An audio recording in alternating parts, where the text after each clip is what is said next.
The Stage Door Show, celebrating the independent artist. With your host, Dave Hondel. Hi everyone, welcome to a Zoom edition of the Stage Door Show tonight. This is Dave Hondel, and tonight I have two amazing artists with me. From Kansas City, Kansas, we have pop R&B singer and songwriter Deja Cain.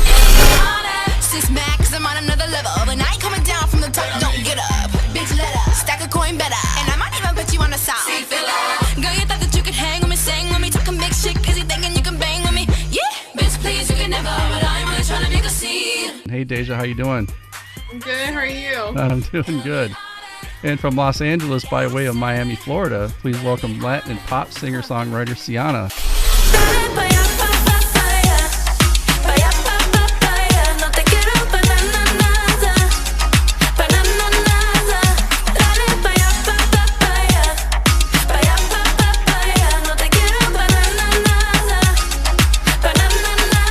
Hi, Siana. Having us. Absolutely. And Deja, I want to start with you. Deja, your sound has a real infused kind of vibe. You know, I hear pop and R&B, but I also catch some hip hop beats in there as well. So talk about your sound and what inspires that. So this first EP I worked on, I actually was still like discovering like what I wanted to do and just kind of giving them like artists that I look up to and how I kind of want to incorporate that with my music. And so since I was still figuring out my sound, that's why we did so many different genres. You know, I wanted to do R&B and I love like the pop EDM music. So I was like, hey, you know, like turn the music up. Yeah. Turn the music up. Champagne bar, keep the bounce popping. Whole club lit, keep the party rocking. Louis best finger in your head bopping. We party all night, baby, ain't no stopping. Flow so sick, I'ma get you right. So quick, it'll ease your mind. Ain't no thing, we can go all night. So turn the music up loud for me. Yeah, throw it back and drop it down. Don't make drop it. Yeah, good girl, but tonight I'm back. Yeah. Like, let's throw that in there. And then, I think I just still was kind of figuring out what I really wanted to do. And I'm at a point right now where I can still kind of like hop around a little bit. So that's kind of what me and the people I was working with wanted to do, to where it all was still different, but not too different. It was like, whoa, what are you doing type thing. Yeah, I mean, do you find that, you know, with different genres, you know, I've talked to a few artists that have different genres, and you can really cross over to a new audience if you know, have the right song. So, you know, is that kind of come into the conversation when you're writing the music, that you could cross over to a different audience? Yeah, that was the biggest thing, just because, you know, also Kansas City, Missouri is really big on the rap, and I'm more of like a singer. I can rap, I can't freestyle, but I prominently sing. So I definitely was trying to reach places that weren't by me, since I'm in the Midwest. So that was also definitely a goal, was to like get a vibe of what each area was feeling at the time. And then, you know, talk about being in Kansas City, because, you know, the Midwest like that, I mean, do you find that you can put your footprint there as opposed to, you know, somewhere like New York or LA or Miami, where, I mean, the music scene is so big, it's saturated. And so you're in a Midwest environment. Do you find that that's, it kind of leads to yourself to, I mean, to a more, I mean, not a smaller audience per se, but, you know, that you have maybe fewer artists that you can put your footprint in the Midwest? Yeah. I do think, not that I'm like crazy known, but I definitely go places and they'll be like, hey, like you're a singer, like, hey, you're Deja, because I change my hair a lot, so people kind of like, you know, don't recognize me. But I think that's why I am trying to branch out. And like I said, like I plan on moving to California in May, just because it's such, I mean, I love it there anyway, regardless if I didn't do music. But it was so easy for me to like network and meet new people and learn and kind of get more growth into my music.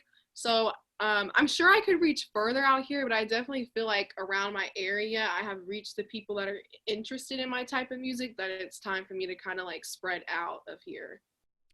Yeah. And then speaking of California, you know, Siana, being out in Los Angeles, you know, you also have a great blend of many genres that lead to your amazing sound, but, you know, reggaeton, pop, and I even hear some dance vibes in your music. So talk about your sound and your inspiration and how that how that sells over in Los Angeles. So, funny thing, when I first moved out here, I did not move out here for music at all. I was not pursuing music in any way. I've been writing songs, like I said, since I was very young, but I came out here to actually work in production, like editing. I work for like digital media. And being in this like environment, I was like, oh, you know what? Maybe I should like, write my songs. I was a little heartbroken. I was like, I'm gonna write a song. And it actually started in English. I had never written a Spanish song ever. But a friend of mine reached out to me and he was starting to produce. Like he was back in Miami though, not in LA. Sure. And we were working on a song and it was in English. And I was on his Instagram stories and he had like a random like 10-second beat that he'd never finished. It was and it was a Spanish, like very Latin. So I was like, hey, you have this beat, can you send it to me? And he was like, I haven't even finished it. But he ended up sending it to me and I wrote this Spanish song out of nowhere. And that's kind of how I started writing Spanish at all. Like I am Latina, but I had never really like deep dived into my Spanish music until I wrote one song myself. And from there, it kind of like a domino effect. I just kept writing in Spanish, and now it's like my favorite music to write because it's just like almost like my alter ego.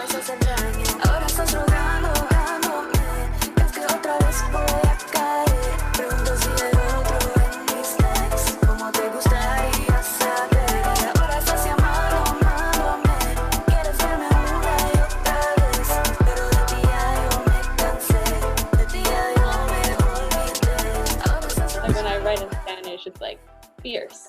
Well, I mean, Spanish music, my wife is Honduran, so we listen to a lot of Spanish music in my house, but it's very passionate. And so when you write the songs, I mean, they just seem to be very, very passionate words and much more so, I think, than the English language. So does that kind of go into your songwriting as well? And also, I want you to talk about being so young. Like, how old were you when you started writing? Because this fascinated me when I read your bio. So tell everybody how old you were when you started writing. So I wrote my first song when I was 7 years old, and it actually happened. I was visiting Nicaragua. My mom's Nicaraguan, so we were visiting for the holidays, and I had a cousin who she was older than me, but she liked to sing. And 7-year-old me was like, "Oh my gosh, she's so cool! She's singing!" And she gave me this little notebook. My mom still has it back in Miami. And she goes, why don't you try writing yourself? You can be an artist too. You just, write yourself. And I was like, okay. So I ended up writing, it was a bilingual song actually. So I guess Contigo wasn't my first Spanish song. But I wrote a song about riding horses because I was in Nicaragua. So I was like, I'm gonna write some horses and wearing lip gloss. So that was my first song. I was telling people they gotta respect me because I know how to ride a horse. That's awesome. We're going to talk about Contigo in a little bit because I want you to talk about that as well. But Deja, reading your bio too, you have a lot of different musical likes from Etta James to Demi Lovato to even musical theater. It's such a wide range. Does this variety kind of help you? So you're not getting cornered into a certain, genre of music, and does that help you kind of keep your mind open to different avenues? Yeah, I mean, I feel like when I was younger, I loved singing like all the time. You would just catch me singing, and going to my grandparents' house and like listening to their old school music and like Chuck Willis, and then I know I listened to a lot of Hannah Montana and Cheater Girls, like, oh my gosh. So I definitely was all over the place. I love musicals. Me and my mom watched Mamma Mia, Hairspray, Grease was her favorite musical. So I guess I was kind of just all over the place. Like I was like, yeah, I like this. Oh, I like this. And then, just listening to artists that like aren't that known to like I love Ariana Grande. Everyone loves Ariana Grande, but I just love her. So like, she's a big inspiration. Kiana Lede, like, yeah. So it kind of helps me like kind of catch a vibe of a song, or sometimes like if they release something new like, I like the style or something. It kind of just helps spark something in my mind. And I'm like, ooh, and, I'll be in my car, I'll think of a lyric and I'll go in there and I'll like, put the flow down. And it definitely, yeah, just helps me piece together like different ideas and concepts I want, or a group of songs that fit in this category, and then I have a group of songs that are in this, so I'm still not so all over the place. But I did definitely grow up listening to a lot of different things, so Yeah, I mean, and talk about the musical theater influence, because you actually did theater and you acted in some musicals. So did you find that to be helpful in your stage presence and getting in front of the audience and being confident? yeah. So I actually I did theater in middle school, and I like never got a speaking role. Like I was just the role that was in the background, and I was always like scared to really like act. Um, So, and I did like, out here we have like Olathe's Got Talent. I did like American Idol and just those different things. And, I used to go to church camp. They'd have like this American Idol thing. And it took me like 2 years to even get picked. And it wasn't until my freshman year of high school they were doing Hairspray. And I also played sports. I played basketball for like 8 years. So I had to choose, basketball was the same time as the musical. So it was either you do theater or you play sports.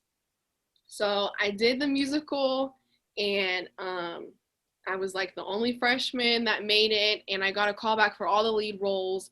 But also with me being a freshman too, I obviously, so I got like a supporting lead, and I loved it. Like I wanted to be in it so bad. I was like, he's gonna pick me. Like I was belting. I learned the dance in 5 minutes because I had difficulty with the school and going to the doctor for my asthma and stuff for cheerleading. Long story. Anyway, I came back, and yeah, there was 5 minutes to learn the dance. So I learned it in 5 minutes. There was 2 groups before me before auditions ended, and I did it, and I got the show, and I was like, yeah, this is like what I want to do forever. Like I love being on stage and singing and acting. It's just so much fun. Like, acting, you're a whole different person. So it didn't really scare me because I'm like, okay, people aren't looking at Deja, they're looking at my character. Right. So yeah, it definitely did spark something in me. I was like forever grateful for Mr. Hastings out of like the South for giving me a chance and being like, yeah, this girl is like, she got something. So it definitely helped me gain confidence. Yes, that's great. And Siana, we talked about Contigo a little bit earlier, and there's been a lot of praise and a lot of people that took notice to that song. So tell me about that song a little more, like the writing of it, and getting into that. Where did that song come about? And talk about the some of the stuff that it's been seen on, or heard on, I should say. So the song came about from actually it was the first time I had been single in like 5 years, and I was starting to date around. Like it was like my first time, meeting, like going on dates and really like experiencing like dating life, especially in another state. I was like away from home, and I wrote this song about like I was starting to like someone, but I didn't want anything serious with them. It was just like, it's okay for us to like be together, but not have to like lead anywhere else than that, because I wasn't ready for that. So I ended up writing that about all these about my dating life.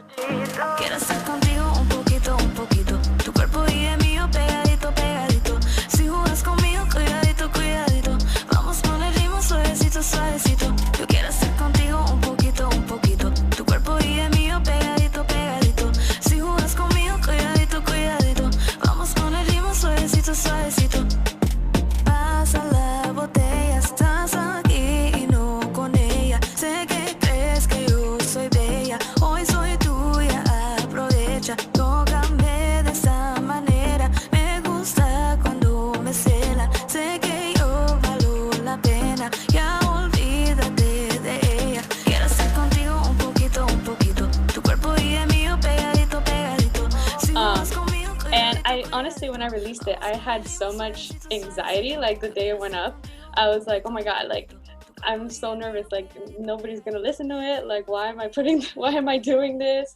I also did musical theater and choir growing up, and I was never like picked for like to be in the front, so I just thought I wasn't good. So I was like, I don't know why I'm doing this, but whatever, it's happening. Um, and it ended up like people loving it. And this it's like this YouTube channel called Dance On. They Hmm. work with they work with like Dancing with the Stars or something like that. But it's owned by Madonna.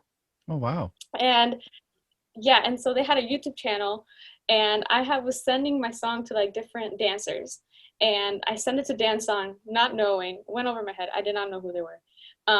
And they were the ones that actually responded, and they were like, "Oh my God, we love it. Can we do a dance to it? We'll connect it to our choreographers." And I was Wow, like, that's incredible. "Yeah." um, they were like the first ones to like. It was like a really. You can look it up. It's like a really cool video. That was like a dream of mine, somebody to dance to a song that I made. Like that was like would have never thought that would have happened, and it happened with my first one.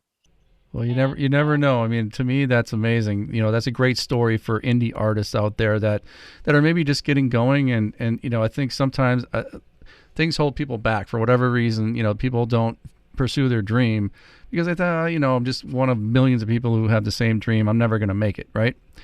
So unless you put yourself out there, you're never going to know. So, you know, the fact that you had like a first song, and I don't know if you guys ever heard this song. You guys are kind of young, but you may have heard this. Play That Funky Music, White Boy.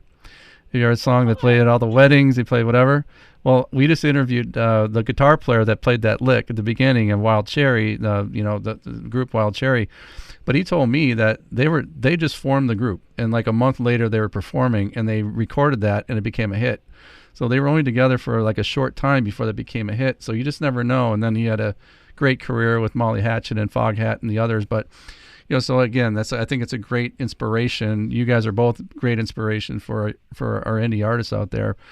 People that think, you know, well, I'm just one of whatever, but you guys are doing it. You're actually, and that's kudos to both of you for doing that, because it's I think a lot of people are held back, and I always try to wonder how many talented people, how many Whitney Houstons are out there that never, like, you know, realized their dream, never went out there. So I'm glad that, you know, you guys are both doing that. Speaking of you both, Siana, how did you collaborate with Deja on your new single Veneno, which we're going to show here tonight? But talk about that collaboration and how did that happen?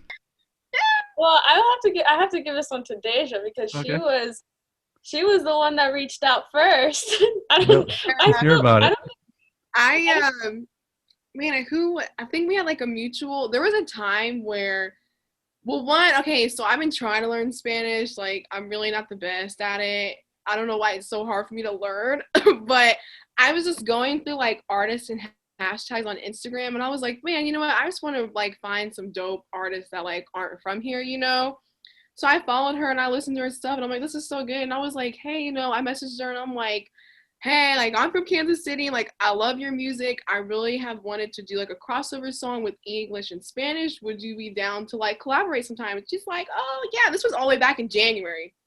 So I Wow. was like, okay, great. So I told her, I was like, my videographer, he shoots with me everywhere. Like, he will travel with me everywhere. And I love going to California, obviously. So I was like, hey, you know what? When we do this song, like, I'm going to go out to Cali. This was in, like, I think we planned for March or April.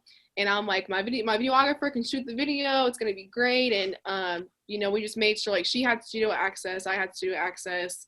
And we were sending it back and forth, and we had a FaceTime call. And I was so nervous because I wrote my verse, you know, like, it's in English. I'm confident. And she's like, okay, like, I'm going to teach you the Spanish part. And I was like, okay, veneno, veneno. She's like, yeah. Like, okay, maybe not so much with the art. I was like, entero. Like, There you go.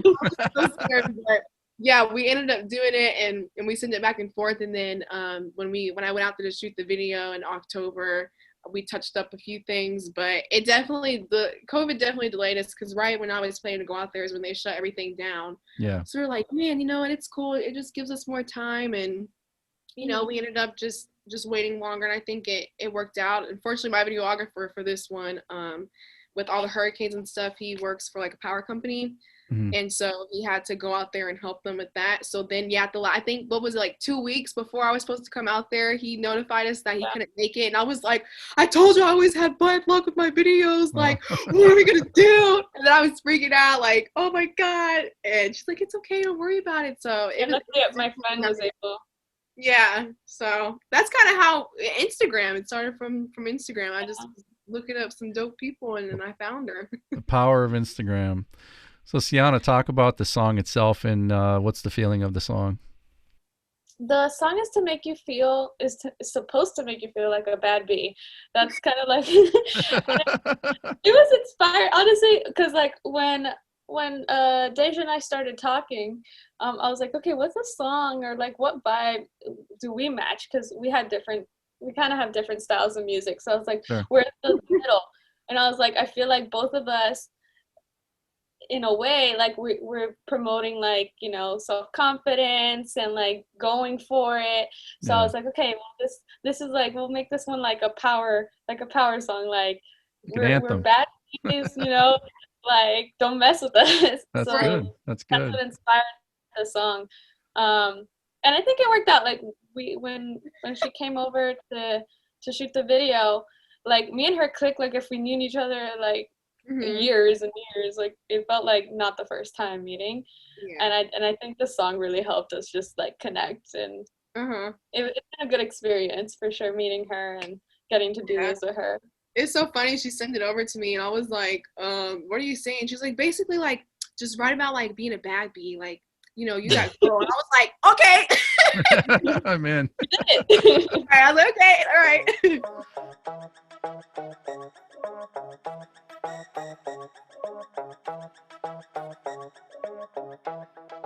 Dicen que tenga cuidado cuando te tengo a mi lado.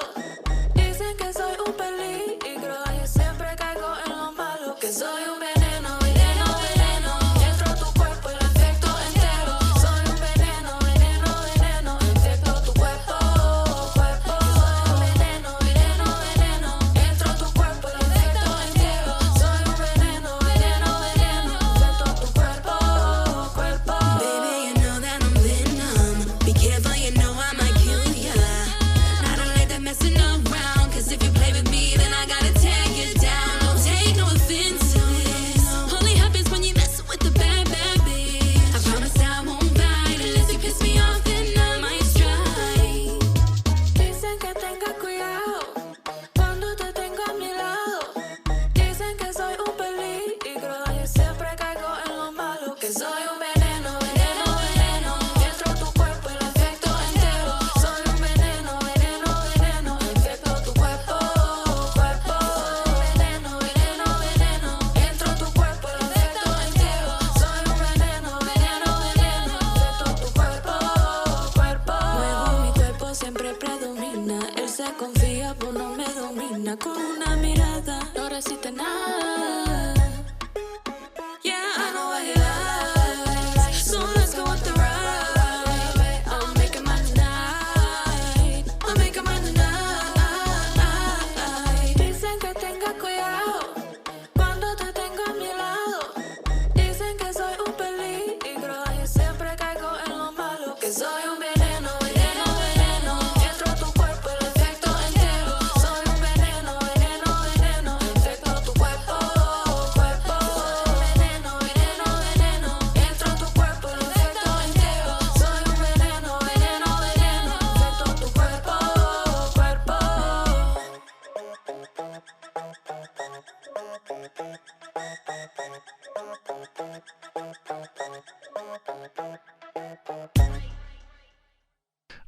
You know, the other thing I wanted to talk to you both about, because you mentioned Instagram and the power of social media, and on my show we always talk about the business of music. So, you know, talk about social media, because I know you guys are younger, but like when I was doing music videos, there was no Instagram, there was no Facebook, there was nothing like that. So everything had to go through TV outlets, you know, like MTV, VH1, BET. Otherwise, nobody saw your music videos. So now that YouTube and Instagram and all the others that show videos, you know, are out there, you know, there's so many people that are doing music, obviously, and putting their videos out. So how do you guys kind of set yourselves apart from the others, and what do you do differently, I guess, to kind of gain your audience? So Deja, let's start with you. I think kind of like what you're talking about with my videos, I try to have such like dope quality videos, because anyone can like say, yeah, I'm gonna shoot a music video and it's on an iPhone, and you know, like it's just them like blasting guns and stuff, you know. So Yeah. I wanted it to be something very different and like eye-catching. It definitely is hard because, you know, I think when you go to Instagram and Facebook and YouTube with social media now, you really can see like how many people are striving to do the same thing, and you're sitting here like, oh my God, or like, oh, they did that, and like this person wants to sing too, you know what I mean? Like you just start to fill your head like, oh my God, there's so many people, like, am I gonna get chosen? Will this ever be seen? But you kind of just have to keep, you know, pushing forward, and things kind of fall into place. And I don't know about Siana, but I know for me, especially being a woman, like it is very true with sex sells. And you know, I think the most revealing thing I did was probably the bathtub scene in Throwback. And, you know, I still had like a bandeau and everything on, but it's still, to me, I was like, ooh, like I'm being very sexy right now. So I'm still trying to like, you know, I like being a little flirty and stuff, but I want like kids and other people to know that like you don't have to be half naked in your videos and, you know, showing your butt on your picture and stuff to gain the audience. It may take slower time, especially for me. It takes a little more time to build followers up because, you know, if I do a show, just like I did the live performance for the Appleberry apparel launch party, I had like the dancers and everything. It wasn't me up there like, ooh, like, you know, just feeling on myself. So it definitely is hard for me because, you know, with Instagram, you see all that and everyone, you know, you're post those kind of things. So I think that's my biggest thing with the social media and trying to be different is still like putting enough in there, but not too much to where I'm just doing it so people will notice me. Yeah. I don't know if that will answer your question, but No, that it is. That's definitely well said. And Siana, how about you? I mean, what are your thoughts on the social media thing and setting yourself apart and doing, I guess, marketing yourself in a different way so people take notice to you? So my background actually comes from my background is advertising. So I came in kind of having like a good idea of like how to work social media, like how to use it to my advantage. And when I started working, I worked for Viacom's digital media channels, Awesomeness TV, and I was working with a Latin audience. We'll still work with them, but I was when I started working with them, I was like, okay, well, with my music, I can reach these kids. It's a younger audience, but you know, Gen Z is that's where you want your fans to be. You want them to be Gen Z because they're the ones on the phones all day long, streaming your music and TikToking. At the time there wasn't TikTok, but you know, now they are. And so for me, I was like, okay, well, I want to collaborate. That's like how I will connect with people, the more collaborations I do. So I did a lot of like, okay, I'll edit this for you. I'll graphic design this for you. And then just use my music in your video or use my, like throw it in there. So that's kind of how I've been using social media. It is still hard because I feel like I've been on a lot of channels. Like I've been on a lot of channels with millions of followers and whatever. And yeah, I gained like a few, but it's so, like you said, it's very saturated. Like the internet is just it's full of singers, full of influencers, full of youth. It's full of everything. Yeah. So it's really hard to get noticed. So a big thing I try to do, you know, just do everything in-house. I'm lucky that I've learned like, you know, how to edit, how to design, how to do all this stuff and be able to do it myself. And I try to like promote, you know, like being independent and, you know, going for it, even if you don't have, you know, the funds to, you know, do fancy things or the funds to like, you know, make a song at a studio. You know, you can do it at your house. You can do it there. And I think that's how I've connected with my audience. Just like everything just being very like thrifty, very at home. Grassroots, right. Yeah. So yeah. No, I think Siana, that's well said as well. You guys both kind of nailed it on the head. And The other thing I suppose that could set you apart is a message that you want to give to your fans, because you're not going to connect with everybody out there, obviously, but what message do you want to give to your fans through your music? I mean, how do you want to, 30 years down the road, 40 years down the road, what do you want your legacy to be, and what message did you want to bring across to your fans more than anything? Siana, let's start with you. For me, when people listen to my music, I want them to feel good and feel confident in themselves. For a really long time, just didn't believe in like my capacity to be better, being able to pursue my dreams. I almost didn't even do music. And now that I am finally, just doing it scared, like I feel like the happiest I've ever been, and it's like so worth it. And I just think like, whatever your situation is, like you can do it. There's always a way. If you really want something, there's always a way. Always. That's just how I see it. There's always a way. So, I mean, some people record stuff on their phones and make a hit and it goes viral. And now they're famous and now they have the money to do things the right way. So don't give up. Go for it. That will be what I hope my legacy is, just, pushing people, making them more confident. That's a great message, and thank you for that. And Deja, how about yourself? What is your message that you want to give to your fans? Again, 40 years down the road, when you've had several hits and decades into your career, I mean, what do you want your legacy to be? I really want to just bring back lyrical songs that have like real meanings. I mean, it's not bad with like the party music and everything. Like with Deja Vu, I did that because I wanted that to be like, little party songs and she's doing this. But with the music that I have coming out now, like I have so many songs, like I want them to feel the emotions in the stories. And I'm like crying. Like, a lot of people listen, like if you want to listen to an artist or a mood, you like change the artist. And I want people to hear my music and be like, oh, she had a time where she went through this, so like I'm relating to, like, let me scroll through that. I want to bring back more powerful like singing, like deep singing. So that's really my goal, which it's hard because upbeat music people love to listen to and I love making, but I also want to put in them serious moments where people are like, wow, like there's something I listen to that like is helping me through this, and just to know like I've been everywhere and I feel the same thing as them. And it's just nice to know, like, everyone's not perfect. You all have your different things. And, there's a lot of things that artists release in songs that people don't know about or family doesn't even know about for years. And then they release that song and let it go. And they're like, man. So I guess that's really my goal is I really want to bring back, like, that heartfelt, good old belting singing.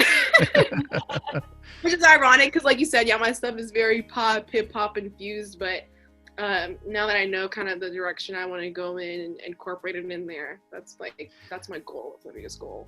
Well, you guys are both a refreshing change to what many artists are. I think, it's nice to talk to people that are grounded like you guys. And, I think that's one of the reasons I started this podcast and this platform was to try to, from my years in the music business, try to I guess, even though I was doing music videos, I think the fact that, artists are grounded sometimes, but sometimes they're not.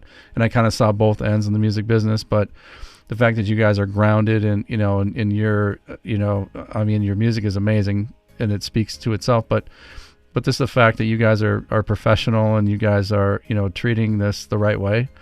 I think you guys are going to have long careers, and I can't wait to see where they go, and also whatever I can do on my show to push anything that you guys have.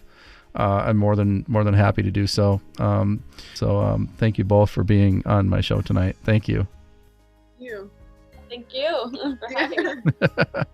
All right, you both have a good night. Stay safe, and we'll talk to you soon, hopefully. Yeah, thank you. You too.